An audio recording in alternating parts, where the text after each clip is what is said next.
கடல் வத்தி கருவாடு சாப்பிடலாம் என்று உடல் வத்தி செத்ததாம் கொக்கு. கிராமங்களில் மக்கள் இதனை அன்றும் இப்போதும் இவ்வாறு கூறுவதைக் காணலாம். கடல் வத்தி விட்டால் மீனும் வத்தி கருவாடு ஆகிவிடும். அப்போது சாப்பிட்டுக் கொள்ளலாம். இப்போது பச்சையாக சாப்பிட வேண்டாம் என காத்திருந்தே உடல் மெலிந்து செத்ததாம் கொக்கு. இது நமக்கு ஒரு முக்கியமான பாடத்தை சொல்லிக் கொடுக்கிறது.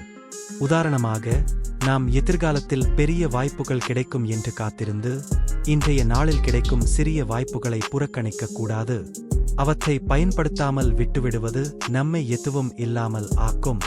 நாம் எதிர்காலத்தில் பெரிய வாய்ப்புகள் வரும் என காத்திருக்க வேண்டாம். ஆனால் இன்றே கிடைக்கும் சிறிய வாய்ப்புகளை பயன்படுத்திக் கொள்ள வேண்டும். இவை நம்மை வெற்றி இலக்கத்துக்கு அருகே அழைத்துச் செல்லும். இன்னும் பல சொலவடைகளுக்காக கதையின் வானம் சேனலை பின்தொடருங்கள்.